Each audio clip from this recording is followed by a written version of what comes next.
Purim is one of those holidays that, actually I shouldn't say that. Purim is not one of those holidays. There is all the other holidays, and then there's Purim. Purim is a different category. We need to understand what Purim is, though. Because it says that Yom Kippur is a very holy day, but it's still not as great as Purim. Just like on Yom Kippur, the high priest goes into the Holy of Holies, so too on Purim, there's a unique opportunity for every single one of us to connect to Hashem in a way that is unparalleled throughout the year.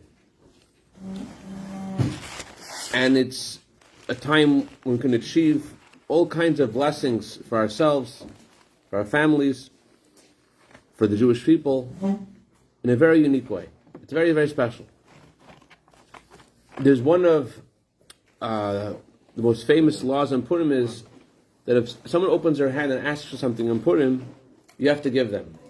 Doesn't matter who they are, doesn't matter why. They ask on Purim, you should respond. Call a poshet yad notim lo. Anyone opens their hand, supposed to give. But it's not just something between us, between Jews and Jews. It's also between us and Hashem. We open our hand to Hashem. Hashem also Hashem responds to us. It's a special time. There was one year in 1966 in Purim. The Rebbe said that Rebbe called a certain individuals over to say l'chaim.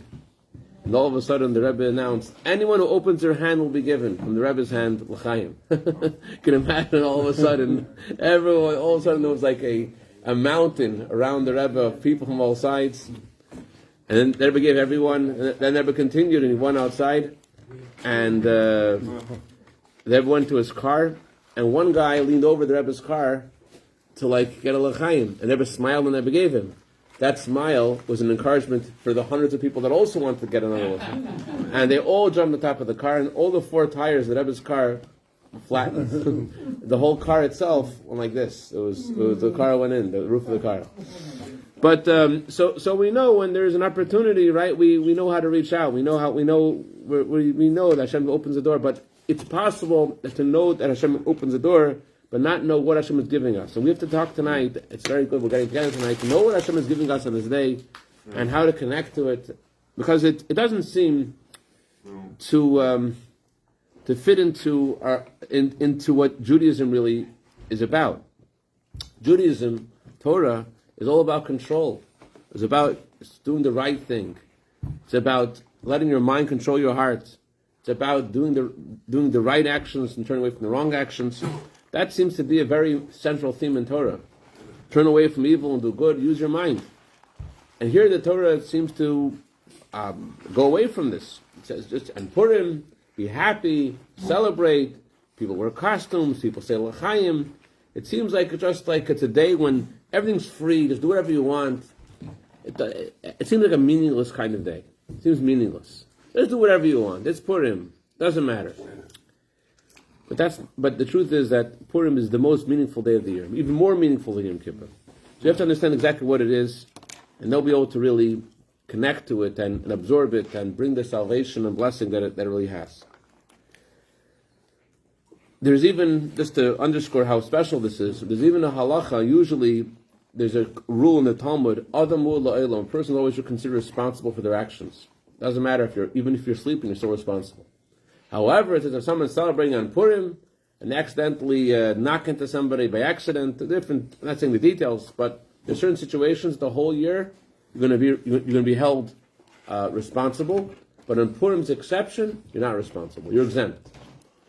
You're celebrating on Purim because of the celebration. You hurt, some got hurt. You're not responsible. I'm not going to tell you the details, but you can see from here that there's something very special about this holiday that is unique. So what is it? Is it just being free? Just do whatever you want? What is it?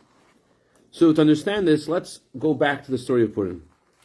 The decree against the Jewish people in the time of Purim was also a unique decree. It was the worst decree against the Jewish people in history. Even the Holocaust, Rahman al-Islam, wasn't a decree that all the Jewish people should be killed. at once. It was methodical. Country, cities, and it wasn't going to cause all the Jewish people to perish, because it wasn't all in one day either. Some Jews escaped from Auschwitz. Jews escaped from the death camps. So it wasn't, Hitler didn't rule the whole world, Baruch Hashem. So it wasn't something that affected all the Jewish people in one day. But the story of Purim, the decree of Achashverosh, who did rule over the entire world, and his decree was to kill all the Jewish people on the very same day. This decree was not just a one-time thing, one area. It was the whole world, to kill every single Jew, men, women, and children. So it was the worst. 127 countries. In all countries, which really covered the whole world. So what brought about this decree? What was the cause for this decree? Everything that happens in the world is obviously because of a decree in heaven. So what was the behavior, the Jewish people, that brought up, that warranted this decree?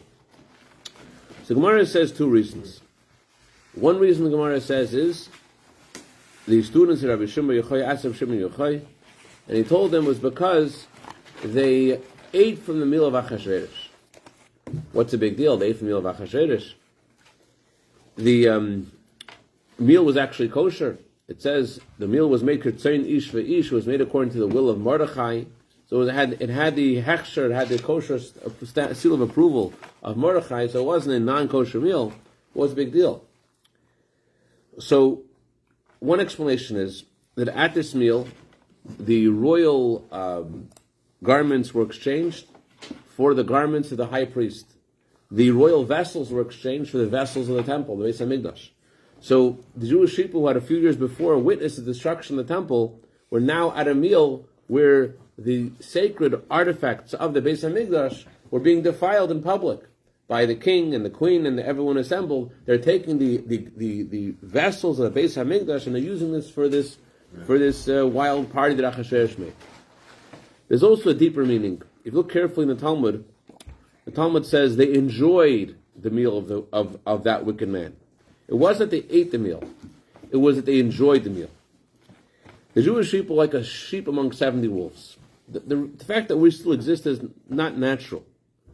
So the Jewish people felt at the time of the story of Purim, we're doing great. We have the world superpower, the leader of the world superpower, inviting us, the Jews, the second class, the third class, the lowest people in society are now being invited to the most prestigious meal, the banquet of the king. We're okay, we're safe.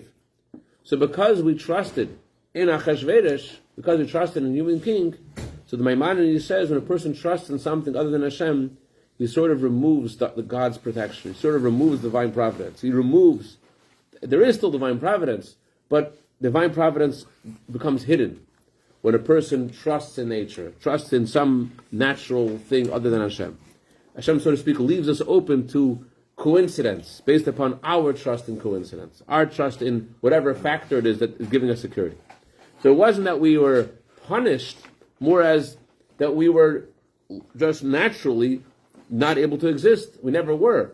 And so because we put our trust in nature, we remove the divine protection. That's one explanation. Shimon Yochai said another explanation. He says the reason we were punished was because in time of Nebuchadnezzar, we bow down to the idols. So the students of Rabbi Shimon Yochai said, 1 second, if that's what we did, that certainly deserves a death penalty. So then why is it that we were saved? So Rabbi Shimon Yochai answered, we only did this externally. What does that mean? Did we bow down to the idols? We didn't bow down to the idols. What does he mean? So we only bowed down externally. What does that mean? So the Alter Rebbe gives an explanation that really opens up our minds and our hearts to see what Purim is, to see who Hashem is, to see who we are, that really, mamish, can transform the whole way we look at life. Alter Rebbe says like this.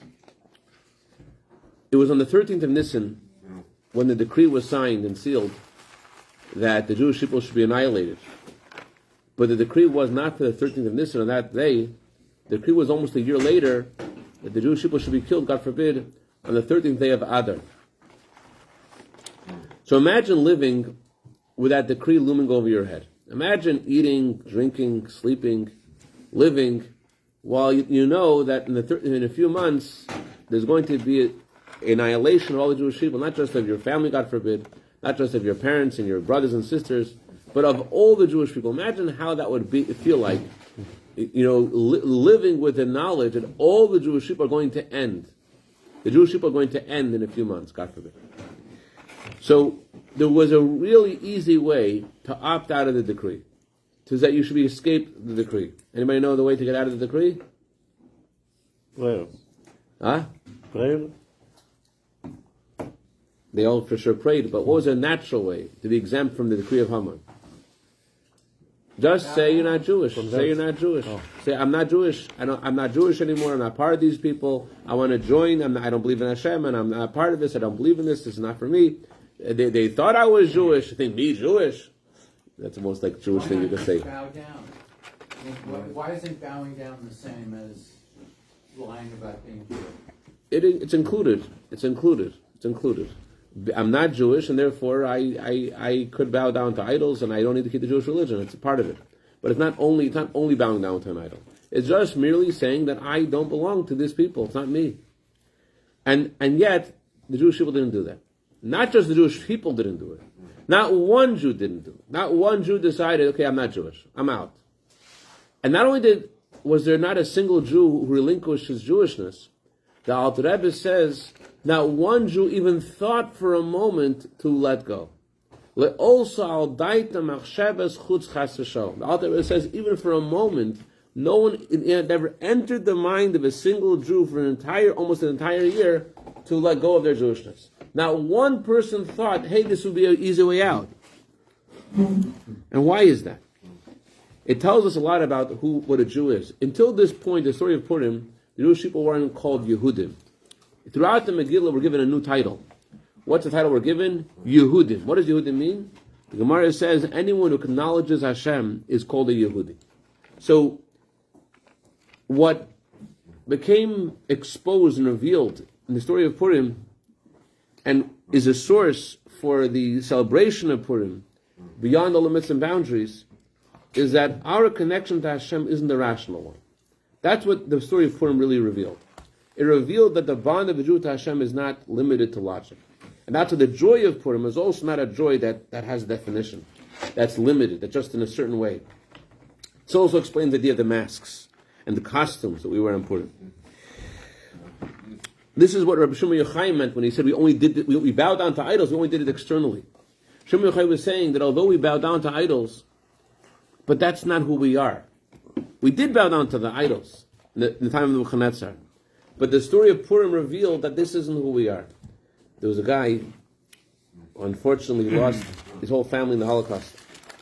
And he went, he got a certificate, I don't know what they called them in those days, to move to Palestine, to Israel, under British mandate. And his daughter was living with him in France. She didn't get this certificate, and so she took her father to a train. Her father was very elderly, and on the train he's going to catch a ship to go to Israel. But she was looking who could sit next to her father and take care of her father. Her father's an elderly man. Who could accompany him? And she sees a yeshiva boy. Hey, my dad's on the train. Can you sit next to him? He says, sure, I'll sit next to him. The boy sits next to her father, and the boy puts his packages up top next to where her father's packages were, and he noticed this guy has a pair of tefillin like he does. Okay. The train is going on, they're traveling for a while, and he notices that this elderly man doesn't put on tefillin. He figures it's probably hard for him. He's older man. He says, I can help you put on tefillin. He says, no, I don't want to put on tefillin. Why don't you want to put on tefillin? He says, I saw my wife, my children murdered in front of my eyes. You think I want to put on tefillin? The next day, the whole day is going on the train. And again, the boy asks the man, could I help you put on tefillin? And again he screams, I told you yesterday, I'm not interested in this. I have no connection to this. I don't want to put on tefillin. I don't want a connection to Judaism. And then it's almost sundown. And he calls over his seatmate, and he says, I want to put on tefillin now. What do you mean you want to put on tefillin? He says, why do you want to put on tefillin? So he says, Hashem lost 6 million Jews during the Holocaust. 6 million children of his. He lost 6 million children. So, I want to give some happiness to Hashem. Not for me, I don't need this, it's not for me. But I want to give him some happiness. If he wants tefillin, let him have tefillin. Imagine how the attitude of a Jew. It's not logical. It doesn't make sense. The connection of Jew to Hashem is not what we could explain. All the Jewish people, not one Jew said, I want to give up my Jewishness. What does that mean for a whole year? No one thought of it. It shows the connection of Jew to Hashem is not a logical thing. It's not a limited thing. So that's the meaning of the wearing of the costumes on Purim. The wearing of the costumes means that sometimes we put on certain costumes. Sometimes, you're going to get a job interview, start talking about how you're an expert. I have a relative of mine, he got a job managing these brilliant artists, graphic artists who were making websites. And my relative was supposed to oversee all of them. My relative has no idea how to make a website. This one you could do better. Has no idea. Anyways, so what's the idea of when you go to get a job interview, you start talking about yourself as if you want to look interesting. You want to put yourself above everybody. So you put on a mask. You pretend you're the smartest. You pretend you're the wisest. You pretend not saying you could do this, you should do this, but this is what people do. Sometimes you walk into a crowd and you start acting a certain way. Why do you act a certain way? You're putting on a mask. Why are you putting on a mask? Because you want attention. You want respect. But then there are other kind of masks that we ourselves don't even realize we're wearing a mask. Sometimes there's a mask that you yourself are putting on yourself. You don't even realize you're wearing a mask. Sometimes people, they are always angry. They're always angry. Why are they always angry? They're angry because at one point in their life, perhaps, they needed some attention. They didn't get the attention they wanted. And so there is some kind of a remaining frustration this person has. It's a mask. He doesn't realize that all of his anger is not really his own anger. It's just because of an experience he had that's covering up his people. Some people are very cold, very frigid. It looks like they're completely cold. They couldn't care about anybody. But often it's just a mask. It's because this person has a fear. And there's a mechanism that they use, that they don't want to become emotional because they're afraid of disappointment because they were disappointed before. So sometimes we don't even realize that we're wearing a mask. We don't even realize that we have a mask, that there's something holding us back. And actually, this could bring to actual illness. I mean, it sounds crazy, but they've studied that sometimes people actually develop illnesses because they want attention. Their body actually becomes sick because a person wants attention. So the body actually, it's not the hypochondriac, becomes sick because he wants attention. His body also wants the attention. So what's happening is that this person has this mask, something holding him back, and he's not able to bring out who he really is. Something's holding him back. So what's the first thing? The first thing is to realize that you have a mask. Ever stop and think that maybe there's something that you believe, something you're thinking about, that's holding you back from really being who you really are. Something that's holding you back from giving and loving and going and like in today's Hayom Yom. Hayom Yom today it says, Maten Adam Yarchev Lei Ufegdel Menchenu. And the Rabbi explains there are some people that are very gifted in their knowledge, some people are gifted in their wealth. But when a person gives their all to something, Yarchev Lei, it causes such an expansion and success in what they're able to do for the Jewish people. They go far above the greatest of the great.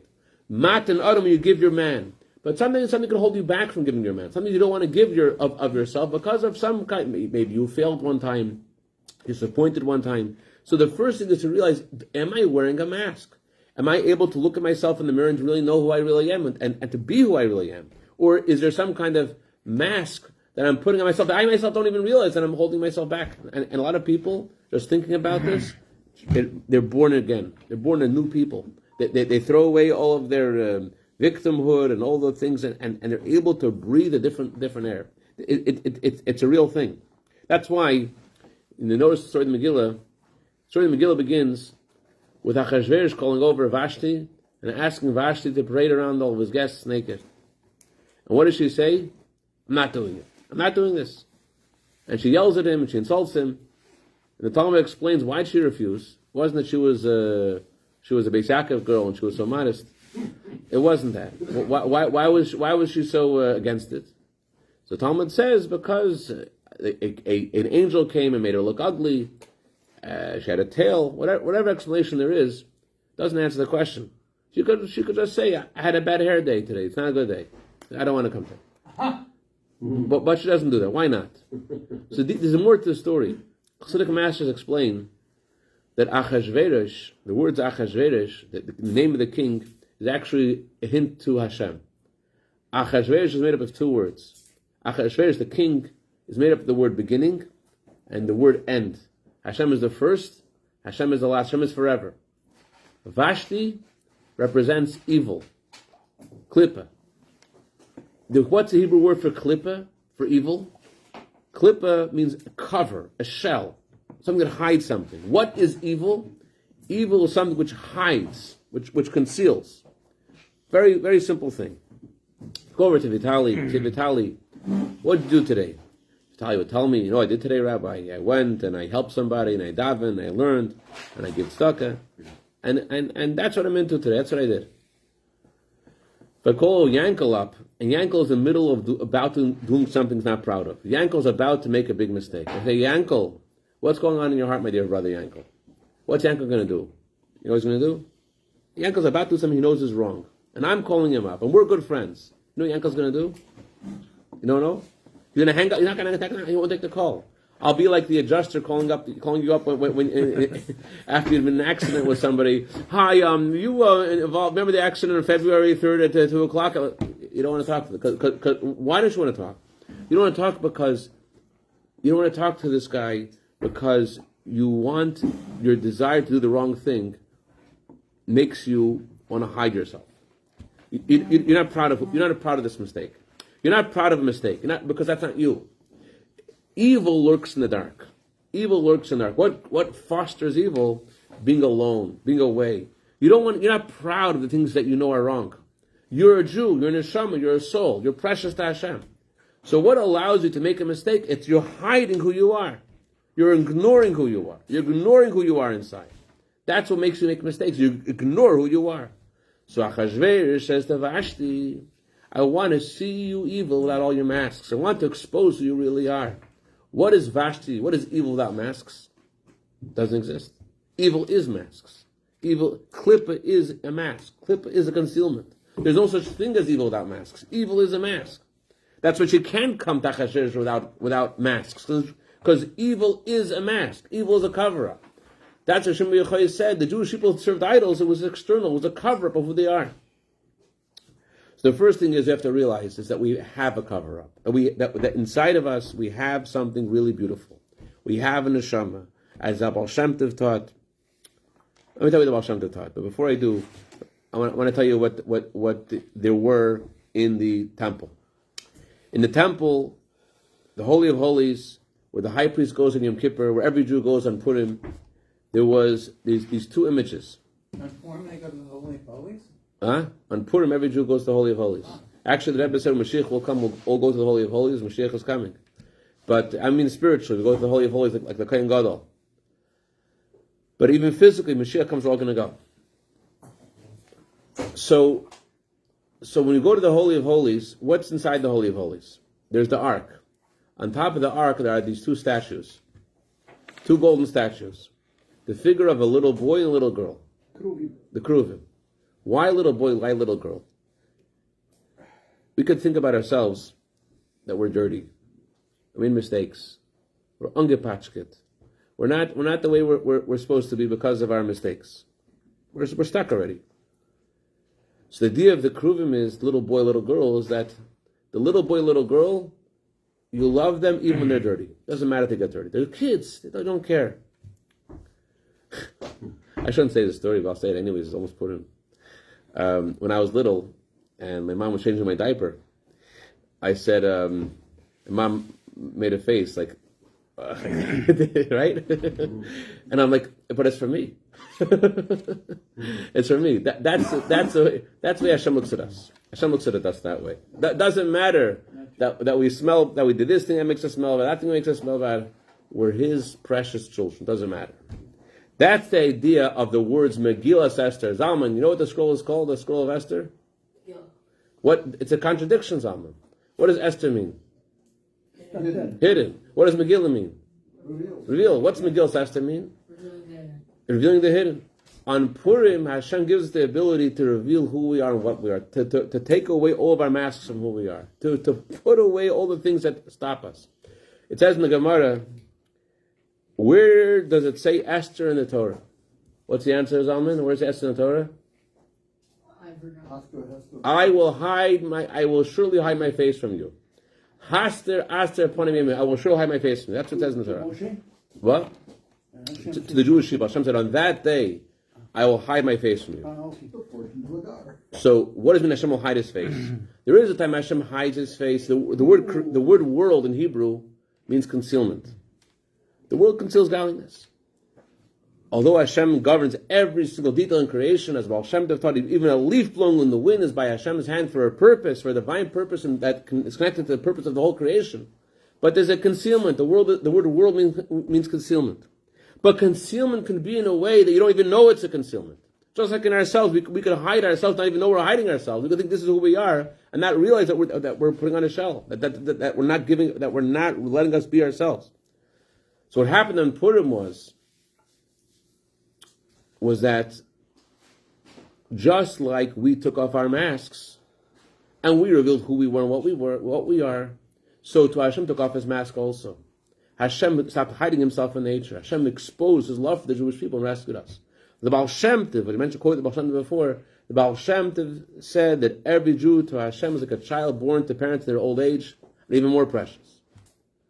It was during the Yom Kippur War, when the Yom Kippur War began, the Rebbe was asking everyone to celebrate. And there was a one Farbrengen the Rebbe gave, and the people were there, said how it really was, touched the heart, what the Rebbe said. It says in the Torah, Hashem says that He is your shadow. What does it mean He's your shadow in Psalm 121? Just like your shadow always goes wherever you go. Zalman, I'll get you home faster than you walk home. I'm telling you right now. Zalman, I'll get you home faster. I will. You bring it over. You want me to come right? No. Just like your shadow follows wherever you go, so too says Baal Shem Tov, that Hashem copies whatever you're doing. If you're joyous, Hashem is also joyous. So the Rebbe said there's a decree against the Jewish people, basically, the Yom Kippur War. We should celebrate. By Jewish people celebrating and being happy, that will bring out Hashem's happiness to the Jewish people. That will take away the decree, that will nullify the decree. That's what happened in the story of Purim. The story of Purim, we took off our masks. We showed who we are and what we are. So automatically, measure for measure, Hashem took off His mask as well. Hashem revealed the truth. And that's what happens every year on Purim. Every year on Purim, Hashem reveals who He is, and we reveal who we are. All the things that we are associated with the whole year, this is who I am, that is who I am, this is what I bow down to. I bow down to this kind of Haman, that kind of Haman. I think this is what's controlling my life. This is making me, this toxicity that I am letting enter my character. This mistake that I'm doing, this bar I've put in myself, this is as far as I can go, I can't go anymore. All of those things on Purim is Ad L'Yoda. Purim is beyond the joy, beyond all limits and boundaries. Purim allows us to reveal who we are and what we are. And therefore, also on Purim, what's Tok V'Shon, what's the greatest part of the story of Purim? It says the greatest part of the story of Purim is when the reader raises his voice. When does he raise his voice? And remember? On that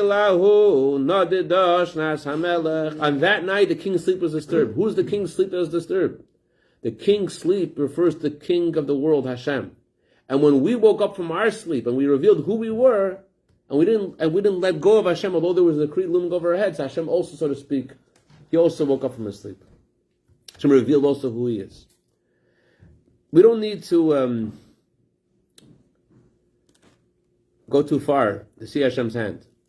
You know how ever been bit by a mosquito? No. You know what their method is? You know what they're interested in? Blood. They're interested in blood. Why they want blood? Because the mosquito, Mrs. Mosquito, in order to give birth to mini mosquitoes, she needs to have the proteins in human blood in order to be able to create more mosquitoes.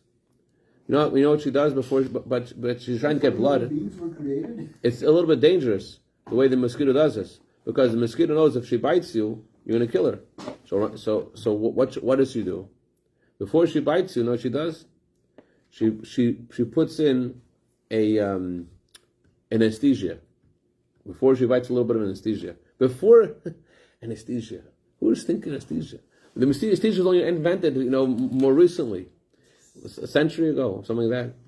But she's already putting anesthesia because Hashem endowed the mosquito with this ability to be able to fulfill its mission in the world. Not only that, human nature is the blood of human being is built in a way that our blood immediately clots. Immediately, in order that all the blood shouldn't come out of the body, so blood immediately clots. The mosquito also puts in another kind of thing in the body that stops the clotting so quickly, so that it could take the blood and use that for its nutrients. So there is a friend of mine, Achon Slan. He lost a child very young, and he asked the doctor. His child had a very small issue in his heart, a very, very small thing, a very small, tiny, less than a millimeter, was in the heart, not the way it's supposed to be. So he asked the doctor, the parent asked the doctor, how does this happen? The doctor said, you're asking the question, Rabbi. The question is, how come it doesn't happen to the other 7 billion people in the world? We don't realize the miracles of Hashem every day with us, every moment with us. But on Purim, it's a time when we say L'chaim, reveal who we are, take off we show that all of our other things we do throughout the year are just a mask, it just covers who we are. And Purim, we reveal who we are and what we are. And the Eibusher also reveals who he is and what he is. And he brings out the blessing that says in the Megillah, Oira v'simcha v'sasim, of light and joy and gladness and glory. The coming Mashiach Tekenu, we shall celebrate Purim in Yerushalayim, which is the coming Mashiach Tekenu immediately now. L'chaim, l'chaim, l'chaim.